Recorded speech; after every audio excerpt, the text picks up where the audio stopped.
자, 말씀을 나누겠습니다. 오늘부터 다음 시간까지 맹인을 고쳐주신 내용을 함께 살펴보도록 하겠습니다. 자, 오늘 본문에는 태어날 때부터 맹인이 된 사람이 등장하게 되는데, 요즘에야 장애인들에 대한 인식이든지 복지 제도라든지 혜택들이 많이 좋아져서 별 어려움이 없죠. 그러나 옛날 예수님 당시 이때만 해도 맹인 또는 나병 환자 내지는 여러 장애를 가진 분들은 상당히 어려움을 많이 겪었던 때였습니다. 그러니까 누군가의 도움을 받지 않으면 살아갈 수 없는, 누군가의 도움과 그런 인도를 받아야 되는 그런 상황이 있던 것이 바로 이 맹인이었습니다. 근데 이 사람이 어떤 사람에 의해서 아마도 예루살렘의 어떤 거리, 사람들이 많이 다니는 곳에 앉아 있었으리라 생각을 합니다. 왜냐하면 거기서 구걸을 해야 되지 않습니까? 그래서 구걸을 하면서 구차하게 그 생계를 이제 이어가고 있었던 사람이 바로 오늘 등장하는 맹인이었습니다. 그러니까 자력으로는 아무것도 못하는 거예요. 자, 그런 그를 예수님께서 제자들과 함께 지나가시다가 그를 보게 됐습니다. 자, 그때 제자들이 예수님께 질문을 하는 내용이 오늘 본문에 처음에 나오죠. 우리 다시 한번 읽어보십시다. 9장 2절 말씀입니다. 제자들이 물어 이르되 랍비여, 이 사람이 맹인으로 난 것이 누구의 죄로 인함이니까? 자기니까 그의 부모니까? 자, 이 맹인을 보고 제자들이 생각한 것은 참 이 사람 불행하다, 참 안 됐다, 그러면서 하는 말이 그 당시 사람들이 가지고 있는 일반적인 생각에 근거해서 예수님께 던진 질문이 지금 읽은 내용들입니다. 뭐라고 합니까? 누구 죄 때문이냐라는 것을 지금 얘기합니다. 이 사람이 맹인이 된 것이 자기 죄입니까? 아니면 부모의 죄 때문입니까? 라는 식으로 질문을 던진 것이죠.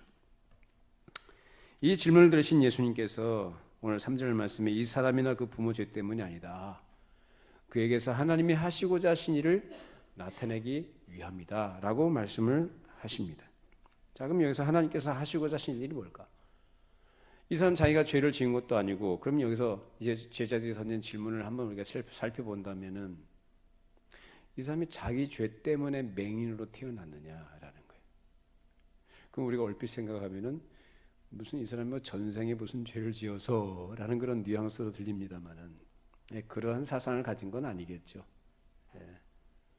엄마 뱃속에서부터 무슨 죄를 지었겠어요? 아니면 그저 태어날 때부터 불교처럼 윤회 사상을 가지고 있어서 전생에 무슨 죄를 지어서 이렇게 태어났는가, 이런 식으로 던진 질문은 아닐 겁니다. 그러나 이 사람들이 갖고 있는 생각은 어떤 생각에 기반한 거냐? 당시 일반적인 사람들의 생각들입니다. 뭐냐? 어떤 불행과 어려움을 겪게 되면 무엇 때문이다? 죄 때문이다 라는 식의 어떤 생각을 갖고 있던 거죠. 근데 예수님은 그것이 아니다라고 말씀하시면서 그에게서 하나님이 하시고자 하신 일을 나타내기 위함이다 라는 말씀으로 답변을 하십니다. 자, 그러면 하나님께서 하시고자 하신 일이 뭘까요? 이 사람은 태어날 때부터 맹인으로 지금 살아왔어요. 나이가 지금 이제 성인이 됐다고 이제 나중에 부모가 얘기합니다만은 그 오랜 시간을 살아오면서 이 사람이 고통스럽게 살았는데, 하나님께서 뭘 나타내시고자 하셨을까? 이 사람에게서. 예수님께서 이 땅에 오셔서 하시는 일이 뭡니까? 예수님 이 땅에 어떻게 오셨습니까? 빛으로 오셨다고 하죠. 생명의 빛으로 오셨다. 그 빛을 비추시는데 누구한테 비추시는 겁니까? 이 사람에게 비추시기 위함이다라는 것을 말씀하고 있습니다. 자, 우리 오늘 4절 5절 읽어보십시다. 때가 아직 낮음에 나를 보내신 이의 일을 우리가 하여야 하리라. 밤이 오리니 그때는 아무도 일할 수 없느니라. 내가 세상에 있는 동안에는 세상의 빛이로라. 그래서 낮이다라고 말씀하시면서 이 낮이라는 표현은 당시 유대인들이 갖고 있던 히브리 사상의 근거에서 하신 말씀입니다. 즉 낮에는 밖에 나가서 일을 하고 밤에는 들어와서 일을 쉬고 쉰다라는 것으로 이렇게 말씀하신 거죠. 물론 이것은 오늘날은 상식적인 얘기죠. 낮에 일하고 사람들이 밤에 쉬지 않습니까? 그런데 예수님께서 여기에서 아버지의 일을 한다라고 말씀하십니다. 즉 자기를 이 땅에 보내신, 그래서 이때 아버지께서 나를 이 세상에 빛으로 보내셨을 때에 이 빛을 비추고 있는 동안에 아버지의 일을, 즉 내가 이 일을 해야 될 것 아니냐라는 것입니다. 그러니까 이 사람에도 예수님께서 하실 일로 자기가 할 일을 말씀하십니다. 뭘 하시겠다는 겁니까? 이 맹인의 눈을 뜨게 해주시려고 그 일을 하시겠다고 하신 말씀입니다. 하나님께서는 오늘날도 동일하게 우리에게 그렇게 일하신 줄로 믿습니다. 이 어두운 세상에 죄 가운데 방황하는 사람들에게 어떠한 길이 생명의 길인지, 어떤 길이 참된 길인지, 어떠한 길이 사람답게 사는 길인지를 모르는 사람들에게, 그래서 어둠 가운데 자기가 가지고 있는 것이 전부인 것으로 아는 사람들에게 빛을 비추어 주셔서 이 길이야말로 사람이 생명을 얻는 길이다라는 것을 가르쳐 주시기를 원하고 계십니다. 그 빛을 우리에게도 비추어 주시기를 바랍니다. 여러분은 빛을 비추임 받았습니까?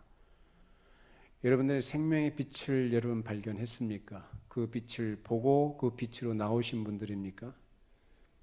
그럼에도 불구하고 우리에게는 미련함이 얽혀 있어서 안다고 하지만은 사실은 알지 못하는 것이 너무나 많고, 진리를 안다고 하지만 그 진리의 깊이와 넓이에 대해서 모르는 것이 너무나 많습니다. 그래서 이러한 일에 어두움 가운데 전혀 알지 못하는 그런 방황하는 가운데 있는 자들에게는 하나님께서 생명의 길이 무엇인지 그 빛을 비추어 주시기를 바라고요. 그 빛으로 나오신 분들에게는 더 분명하고 명료하며 더 깊이 있는 것까지 알 수 있는 그 빛을 비추어 주시기를 바랍니다. 오늘 이 맹인은 지금 전혀 몰라요. 아무것도 몰라요. 그래서 이것은 곧 죄 가운데 어둠 가운데 살아가고 있는 죄인들을 상징적으로 나타내는 인물이 바로 이 맹인입니다. 그것을 예수님께서 어떻게 하신다고 합니까? 그를 고쳐주셔서 빛을 볼 수 있도록 하시겠다고 하신 겁니다. 오늘 이 맹인은 날 때부터 맹인이라고 했는데, 중요한 것은 이 사람이 언제부터 맹인이었느냐, 언제부터 못 보게 되느냐가 중요한 게 아니고, 뭐가 중요합니까? 못 보던 사람이 보게 되는 게 중요한 거 아니겠어요? 근데 이 제자들은 어디에 관심을 갖고 있어요? 지금 거기는 좀 관심이 없어요. 이 사람이 언제부터 이렇게 됐으며 그 이유가 뭐냐, 무엇 때문에 이런 형벌을 당하는 삶을 살게 됐느냐라는 데 관심을 가지고 있습니다. 자, 그러면 우리가 여기서 먼저 짚어봐야 될 것이 뭐냐면, 사람이 당하는 인생고로 표현된 그 모든 내용들, 흔히들 고통, 어려움, 환난, 불행이라고 표현된 그 여러 가지가 있습니다. 육체적인 어려움도 있고, 또 정신적인 어려움도 있고, 또 환경적으로, 또 물질적으로 어떤 관계 속에서 당하게 된 여러 가지 문제들과 어려움들이 있습니다. 자, 그 어려움의 원인이 뭐냐라는 거예요. 무엇 때문에 그 고통을 당하느냐라는 거예요. 그럼 믿는 사람들은 어려움을 안 당하느냐? 예수 잘 믿고 신앙생활 잘하면 고통을 안 당하고 환난을 면하며 불행을 겪지 않느냐? 그럼 당한다면 그 이유는 뭐냐? 또 안 믿는 사람들은 당하는 그 고통과 어려움과 어떤 환난을 당한다고 할 때에 그건 어떤 성격이냐? 무엇 때문에 그런 일을 당하느냐라는 문제입니다. 예수 믿는 사람들은 예수 믿으면은 범사가 다 형통하고 어려움 없이 늘 평안을 누리며 삽니까? 어떻습니까? 예수 믿으면 여러분 그런 의미에서 그런 차원에서의 삶을 여러분이 정말로 실제적으로 살고 있고 현실적으로 전혀 어려움이 없습니까? 신불신간에 모든 사람들은 동일한 조건과 환경 속에서 살아가요. 겉으로 드러나 보이는 것은 다 그렇게 보이고 실제로 경험하는 사실이고 현실입니다. 근데 뭐가 다를까? 그 내용과 의미가 다릅니다.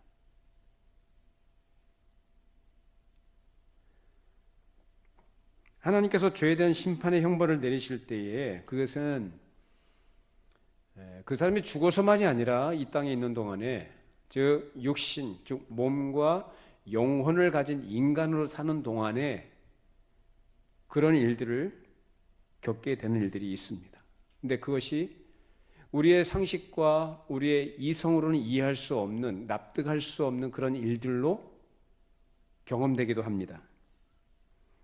그러나 예수 그리스도로 말미암아 죄 사함을 받고 죄의 형벌을 면제받은 하나님의 언약 가운데 있는 사람들, 즉 예수 믿는 하나님의 백성들이 안 믿는 사람들이 당하는 죄값으로 형벌을 받는 것처럼 고통과 어려움을 당할 때, 예를 들어서 불치병이 걸린다든지 사업에 부도가 난다든지 어떤 불행한 일을 당한다든지 여러 어려움들을 다 겪을 때 하는 말이 있어요. 일반적으로 하는 말이 무슨 말이냐? 내가 무슨 죄를 지었을까? 또는 지가 지나간 날에 자기의 죄가 생각이 나서 내가 언제 어느 때 이런 그러한 저런 죄를 지었기 때문에 거기에 따른 형벌을 당하는구나라고 생각하는 경향들이 있습니다. 흔히들 그런 생각들 많이 하죠. 근데 그것이 잘못된 생각이다라는 겁니다. 예수 믿는 사람들에게는 하나님께서 형벌을 주시지 않습니다. 형벌 안 받습니다. 물론 잘못하면 잘못한 것과 그 죄에 대해서 하나님께서 갚아주시는 것들, 소위 말하는 그 표현상 갚아주시는 것들, 그 죄로 인한, 그래서 흔히 말하는 거 인과응보의 법칙이라는 것을 생각하면서 그렇게 생각할 성격들이 있는 것은 맞아요. 근데 인과응보를 얘기할 것 같으면, 그 죄에 대한 대가를 치른다 할 것 같으면 어느 누가 하나님이 내린 형벌을 감당하겠습니까? 맞습니까? 내가 지은 죄가 있어 그 죄에 대한 대가, 그 죄에 대한 형벌을 받는다고 하면 누가 그것을 감당하겠냐고요. 감당 못합니다. 감당할 적 없어요. 물론 심은 대로 거둔다는 것은 진리지만 그것을 모든 일들에 일반화시키는 것에 대해서는 우리가 좀 조심해야 되는 것이고 주의해야 합니다. 그런 식으로 생각하는 게 잘못이라는 거예요. 근데 우리가 갖고 있는 생각들이 발상이라는 것이 너무 세속적이어서 항상 생각하는 게 그런 식으로 생각하는 거예요. 내가 어려움을 당하거나 어떤 문제가 안 풀리거나 어떤 불행한 일을 당하거나 고통 가운데 있을 때 자꾸 그런 식으로 생각하는 거예요. 내가 무슨 죄가 있어서, 내가 지은 죄가 있어서 이런 형벌을 당하는구나. 아닙니다. 하나님은 그 백성들을 그렇게 무지막지하게 다루신 분이 아니에요. 그리고 사실상 맞지 않는 것은 아까도 말씀드린 것처럼 그 죄에 대한 대가를 하나님께 형벌을 내리시면은 감당할 자가 없어요. 그냥 죽어야 되다.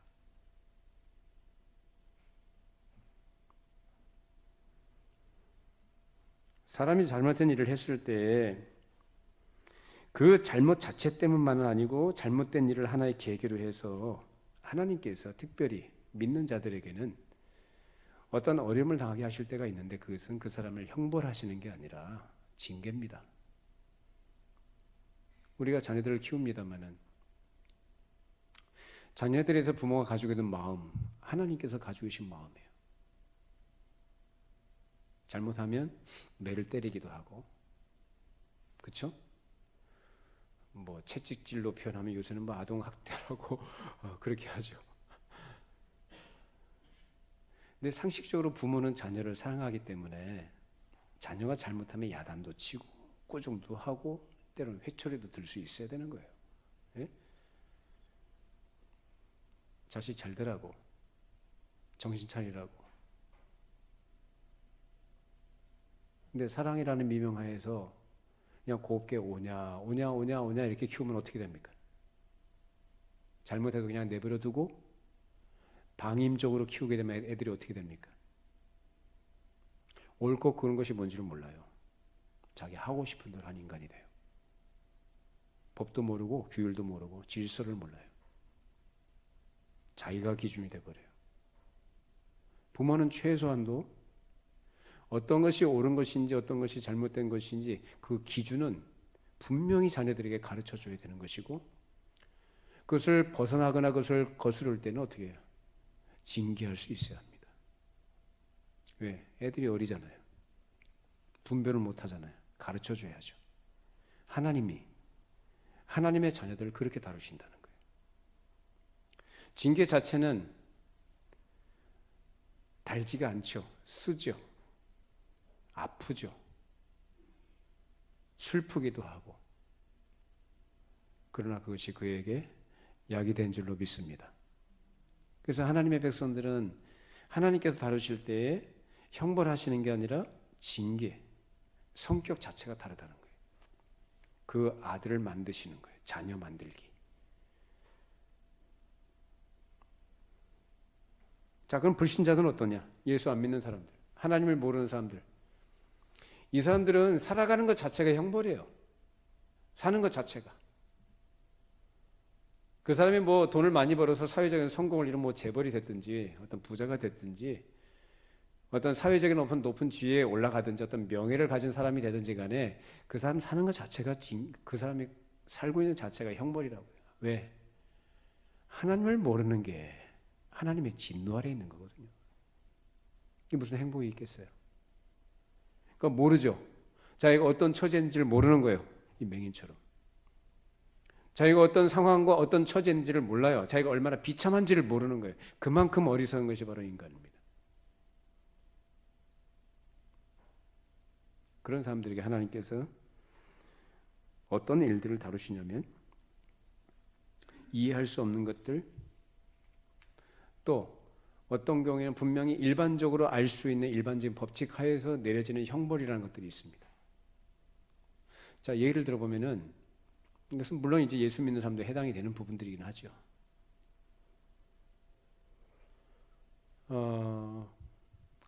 젊었을 때 여러분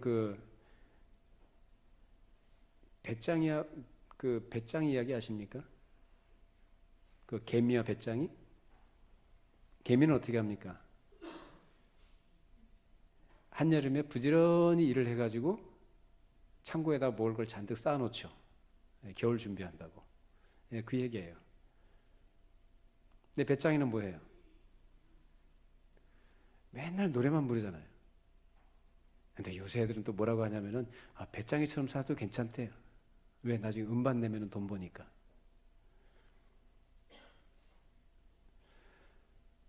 사람이 젊었을 때는 일을 해야 되는 것이고 노후를 준비하는 것도 필요한 지혜인 줄로 믿습니다.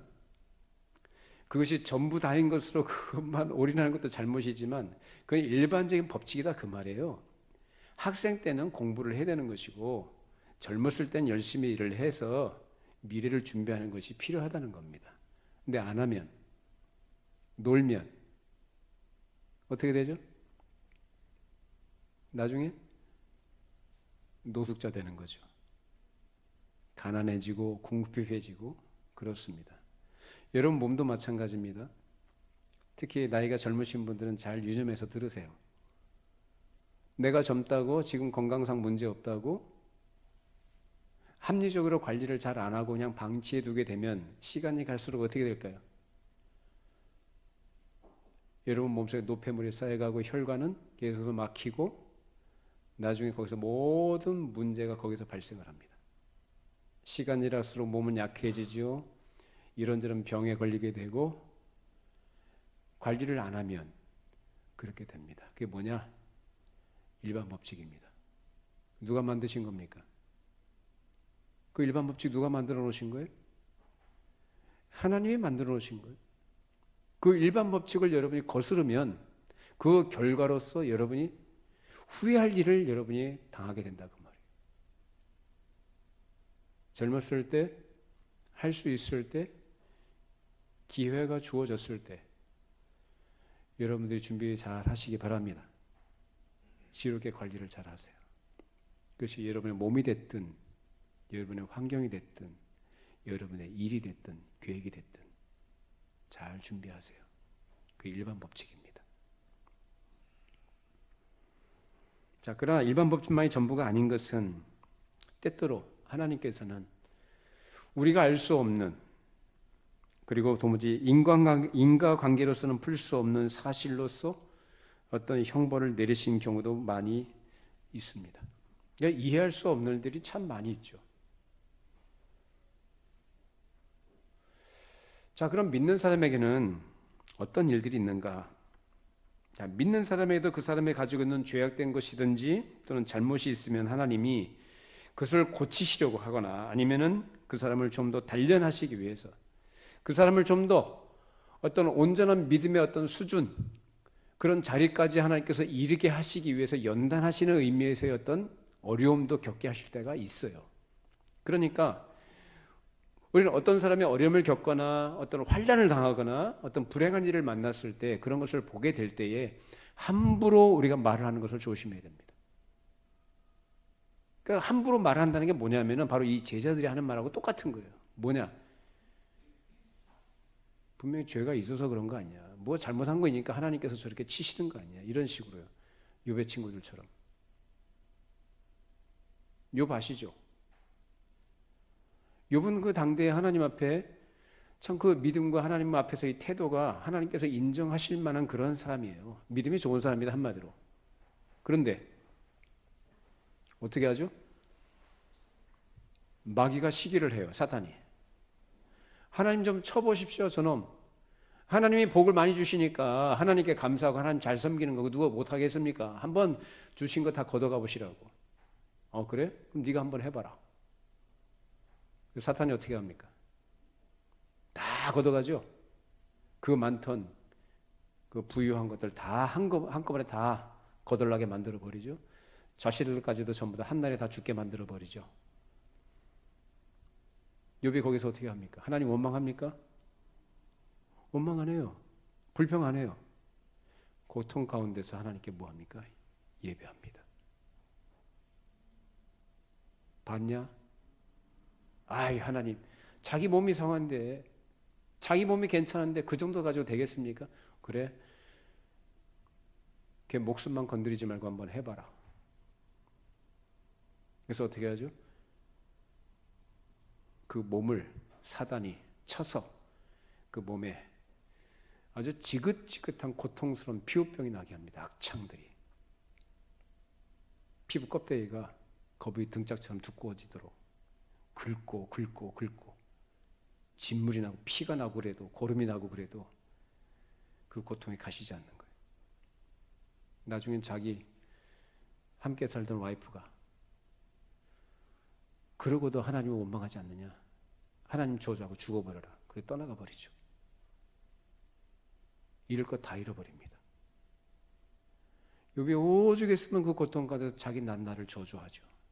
차마 하나님을 향해서는 원망하지 못하고 저주 못하고 자기가 태어난 날을 저주할 정도로 그 극심한 고통을 겪습니다. 그러나 그가 아는 것이 하나 있어요. 왜 내가 이런 고통을 당한지 모르겠다. 그러나 그가 나를 이렇게 단련하시면 내가 정금같이 나오리라. 그 고백을 합니다. 이처럼 하나님은 우리가 이해할 수 없는, 납득할 수 없는 그런 방식으로도 고통을 당하게 하시고 환난을 겪게 하실 때가 있습니다. 그것은 뭐냐? 잘못한 것이 없음에도 그러한 결과들이 있는 것처럼 보일 때가 있다 이 말이에요. 그것은 하나님이 그 사람을 연단하시는 거예요. 또 한 가지 성격이 뭡니까? 믿는 사람들에게 있어서 믿음 때문에, 이 복음 때문에 하나님을 섬기는 그 자리에서 겪게 되는 환난들이 있고 어려움들이 있어요. 핍박이 있다 이거죠. 예를 들어서 초대교회 당시에 예수 믿는 그리스도인들을 많이 잡아 죽였죠. 우리가 잘 알고 있는 네로 황제가 얼마나 많은 그리스도인들을 잡아 죽였습니까? 성도들 잡아다가 기둥에다 묶어놓고 인간 초를 만들어 불을 켜놓고 그 앞에서 술 마시고 잔치했잖아요. 사자밥에 던지기도 하고 아주 비참하고 참혹하게 그 목숨들을 빼앗는 일들을 얼마나 많이 했습니까? 이처럼 예수 믿는 사람들이 그 믿음 때문에, 그 신앙 때문에 당하게 되는 어려움들이 있다는 겁니다. 이처럼 다양한 이유로 사람의 고통과 어려움을 당하는데 거기서 우리가 주의해야 될 것은 하나님께서 우리의 잘못된 것들, 어떤 사람의 잘못된 것을 교정하시기 위해서 다루시는 방법으로도 일을 하시는 부분들이 있다라는 것입니다. 그래서 제자들이 아무 생각 없이 무턱대고 그것이 누구 죄 때문입니까? 라는 식으로 질문한 것에 대해서 예수님은 그것이 죄 때문이라고 생각하지 말라는 취지로 그들에게 답변을 해주셨습니다. 자, 요한복음 9장 6절 7절 읽어보십시다. 이 말씀을 하시고 땅에 침을 뱉어 진흙을 이겨 그의 눈에 바르시고 이르시되 실로암 못에 가서 씻으라 하시니 실로암은 번역하면 보냄을 받았다는 뜻이라 이에 가서 씻고 밝은 눈으로 왔더라. 자, 때가 됐습니다.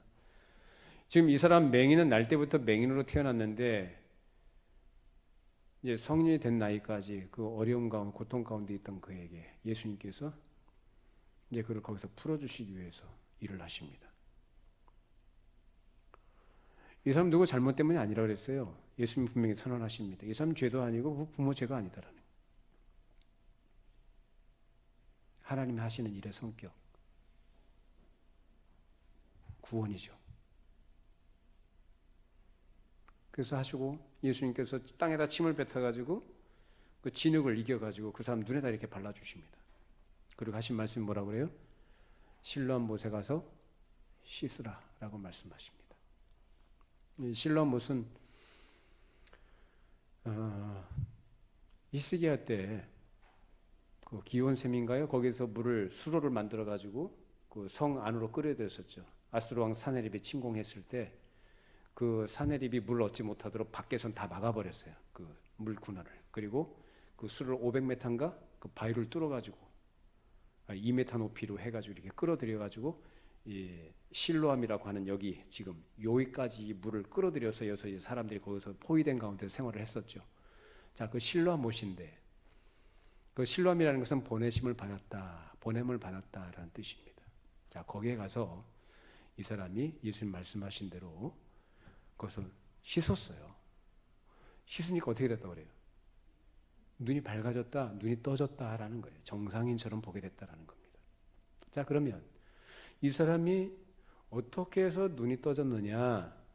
예수님의 침에 의해서나 아니면 어떤 진흙에 의해서나 아니면 실로암 물이 무슨 효과가 있었을까요? 그게 아니죠. 예수님의 침이 무슨 신비한 효능이 있었을까? 침으로 이긴 그 진흙이 효과가 있었을까? 아니면 실로암 물이 효과가 있었을까? 아닙니다. 순종했기 때문에. 그러면 이 사람이 예수님의 말씀에 어떻게 해서 순종하게 됐을까? 이 사람이 예수님에 대해서 얼마나 알았을까요?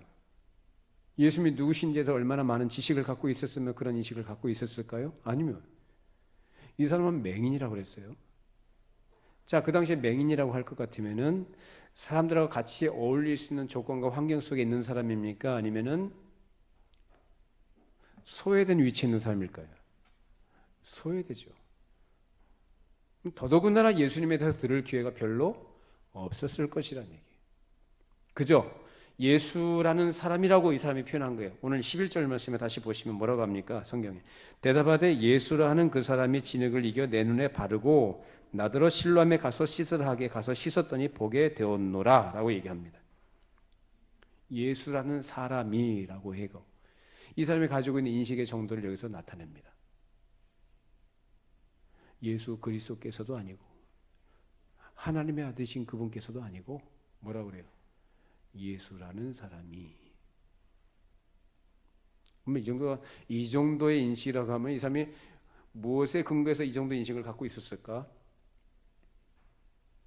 사람들이 수군거리는 소리 듣고 야, 예수라는 사람이 이를 했었대. 그 예수님 공생의 사역 중에서 하신 일들에 대해서 사람들이 얼마나 많은 소문이 나돌았겠어요. 그런 걸 이제 주워 들은 거죠. 그 정도, 그런 정도로 갖고 있는 인식 정도였다라는 것입니다. 뭐 그런 인식을 갖고 있는 사람은 어떻게 순종하게 됐을까?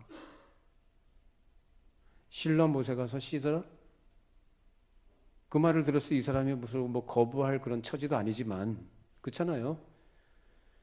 그렇다고 반발하지도 않았고 또 믿져야 본전이라는 생각을 가지고 한 것도 아닙니다.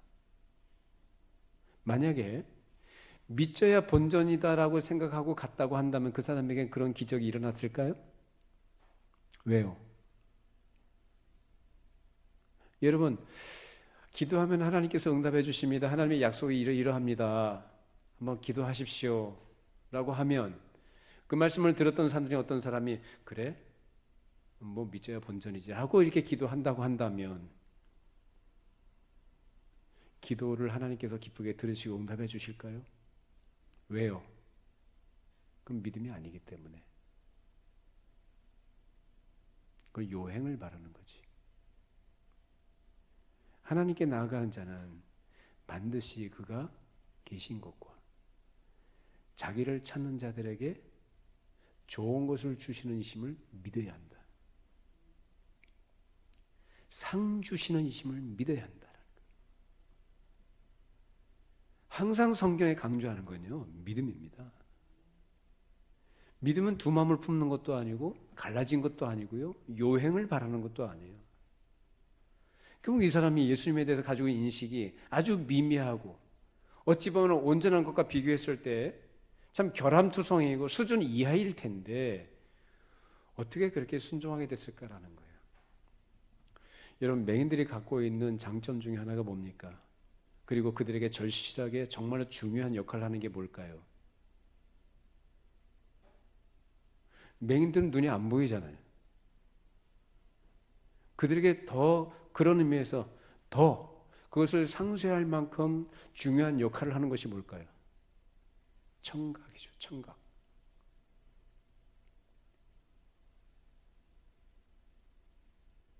안 보이니까 예민한 거예요, 소리에. 근데 예수님께서 그게 오셔서 갑자기 어떤 분이 오셔가지고 침을 뱉어가지고 진흙을 이겨가지고 눈에 이렇게 발라주셨거든요. 그리고 가서 실로암 못에 가서 씻어라, 이 말씀하시거든요. 이거는 보통 자기가 그 주변에서 많은 사람들이 오며 가며 하는 말과 달라요. 뭔가 권위가 있고 거부할 수 없는 그 어떤 능력이 자기에게 주어진다는 것을 그 사람이 깨닫고 거기서 힘을 얻습니다. 아, 이건 특별한 목소리다. 이건 일반적인 사람들의 목소리가 아니다. 그리고 자기 여태까지 그런 말을 한 사람이 없습니다. 그저 한 말이라고 하면 뭘까요? 어디로 데려다 줄까? 뭐가 필요하냐?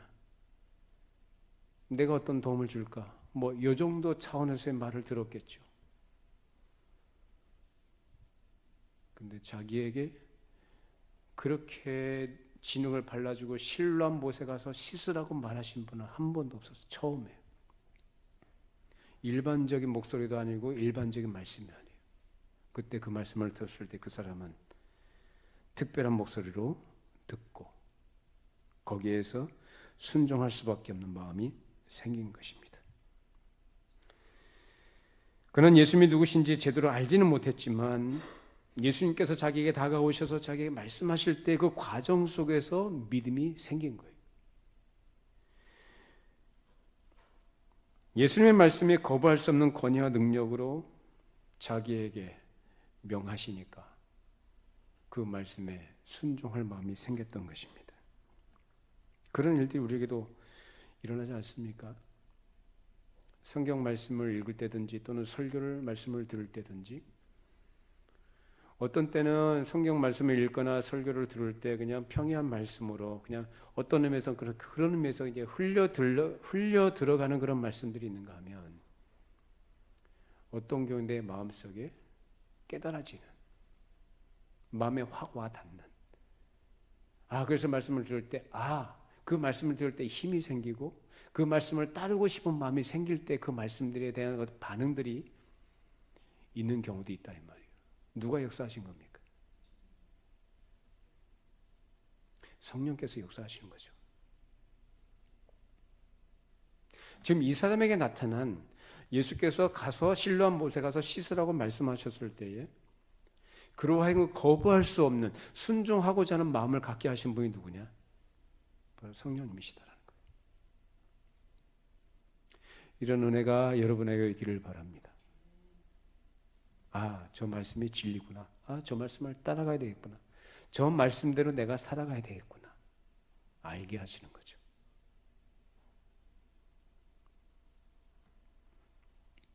그래서 예수님께서 그의 눈에 뭔가를 바르시고 실로암 못에 가서 씻으라고 하시니까 그 맹인은 거기에서 이런 것저것 따지거나 의문을 제기하거나 반항한 게 아니라 즉시 순종한 것입니다. 그럼 그 순종의 결과가 뭘까요? 순종의 결과. 예수께서 말씀하셨던 그 말씀에 대해서 자기가 믿음으로 반응하고 믿음으로 반응한 것의 결과가 순종이라고 한다면 그 순종의 결과는 또 뭘까요? 눈을 뜨게 된 거죠. 그러나 우리가 여기서 확인해야 될 것은, 우리가 관심을 가져야 되는 것은 그 믿음의 결과로서 내가 무엇을 얻었다에 초점이 있는 게 아니고 믿음의 첫 번째 결과로서는 바로 순종이다라는 거예요. 여러분, 하나님 말씀을 믿으십니까? 말씀을 들으실 때 그 말씀이 하나님의 말씀인 줄로 믿으십니까? 믿음으로 받으십니까? 근데 야고보서에 보면은 행함이 없는 믿음은 죽은 믿음이래요. 또 예수님께서 산상수 마지막에 맨 마지막에 하신 말씀이 뭐냐면 내 말을 듣고 지키는 자는 반석 위에 터를 잡고 집을 세운 사람과 같다라고 말씀하시고, 내 말을 듣고 행하지 않는 사람은 모래 위에 집을 짓는 사람 같다라고 말씀하십니다.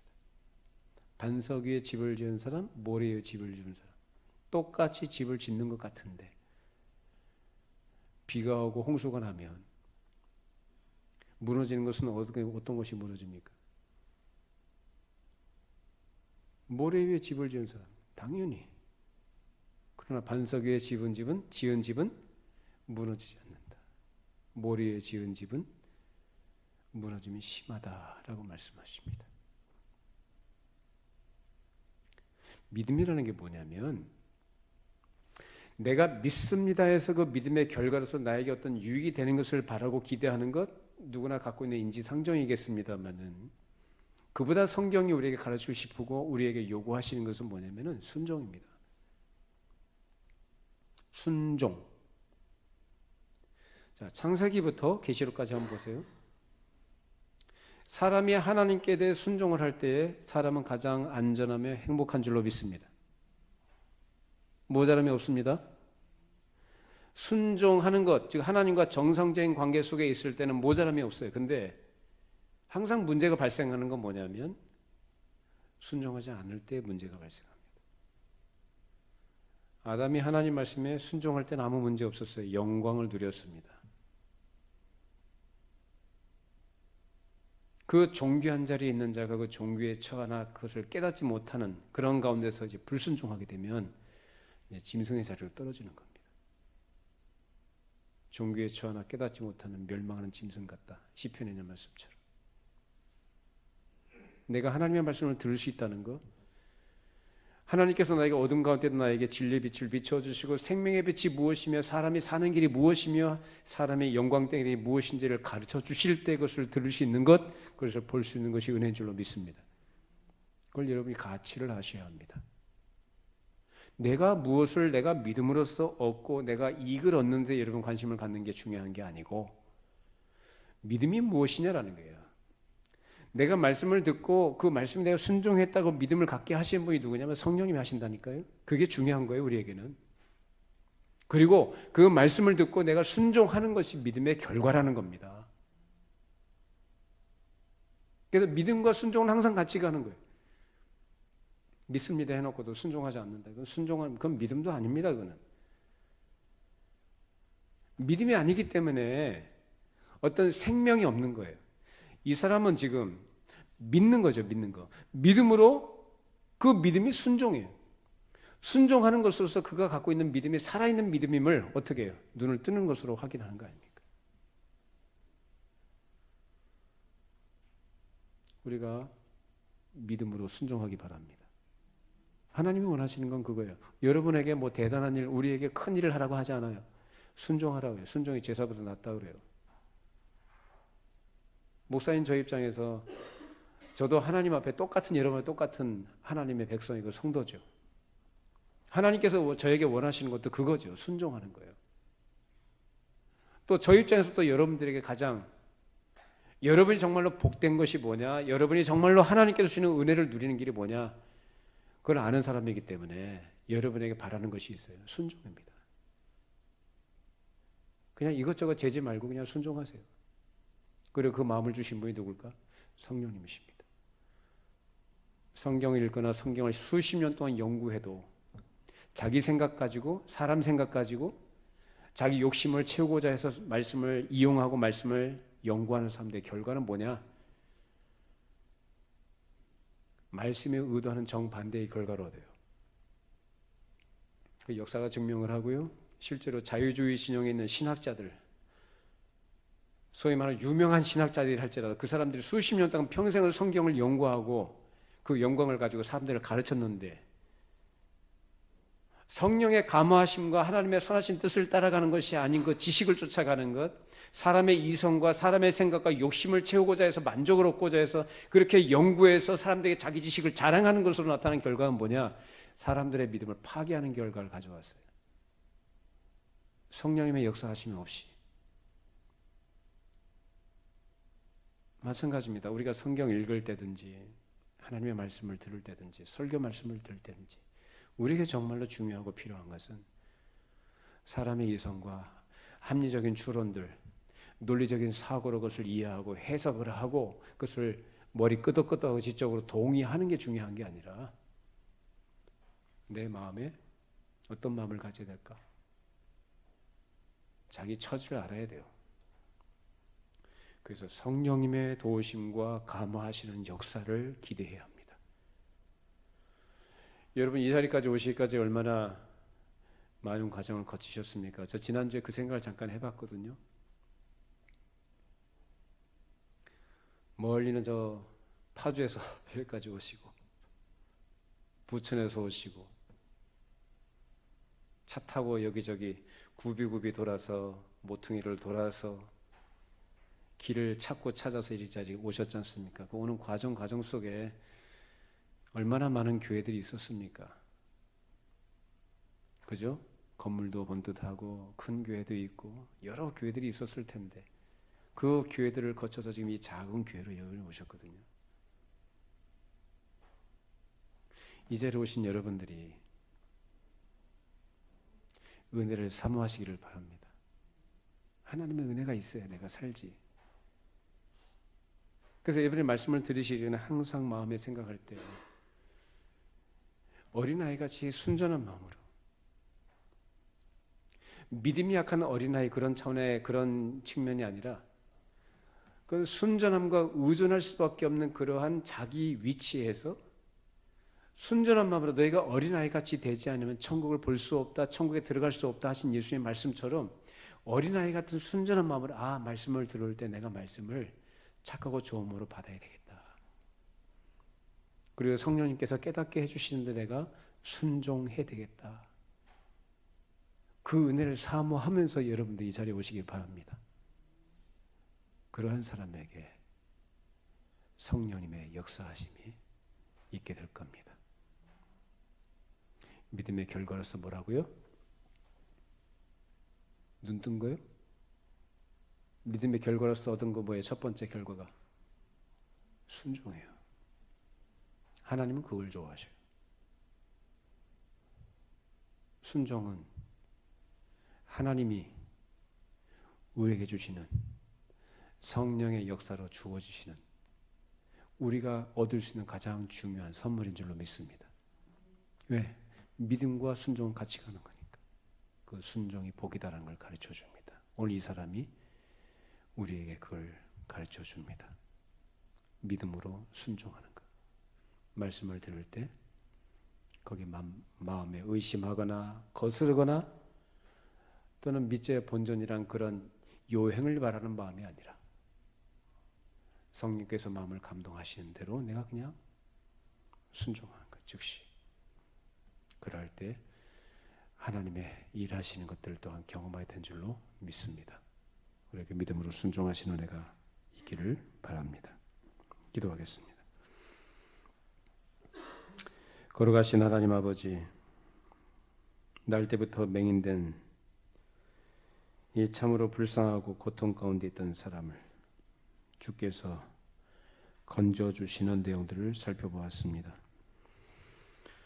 이 사람의 죄 때문도 아니고 그 부모의 죄도 아니다라고 말씀하시면서 그에게서 하나님이 하시고자 하신 일을 나타내기 위함이다라고 예수께서 말씀해 주셨습니다.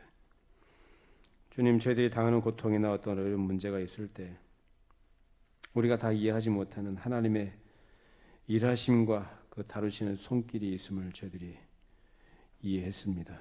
하나님, 그러나 우리가 어떤 일을 만나든지 어떤 어려움과 고통을 당하든지 그 가운데서 내가 다 알지는 못하지만 하나님께서 나의 유익을 위해서 나를 다루시고 나를 통해서 또한 그런 일을 통해서 하나님의 거룩하신 뜻을 드러내기를 원하신다는 그 하나님의 크신 뜻을 우리가 잘 이해해서 어떠한 환경과 또 어떠한 문제와 어려움 가운데 있다 할지라도 그 가운데서 주의 음성 듣게 하시고 주께서 우리에게 말씀하실 때 그 말씀을 그대로 순종할 수 있는 착하고 좋은 우리 믿음의 성도들이 되게 하여 주시옵소서. 믿음으로 하나님의 말씀을 듣고 마음으로 받아 하나님 말씀을 따라갈 때에 우리에게 그것이 가장 좋은 길임을 알게 하시고 또 결과적으로 또 하나님께서 우리에게 그 믿음의 순종의 결과로 우리가 원하는 것들 또 우리가 필요로 하는 것들 또 그로 인해서 우리 하나님의 살아계신 하나님 되심을 경험할 수 있는 그런 놀라운 열매들 또한 얻게 하실 줄로 믿습니다. 주님, 저희들에게 그러한 은혜를 경험하도록 우리를 믿음의 길로 인도하여 주시옵소서.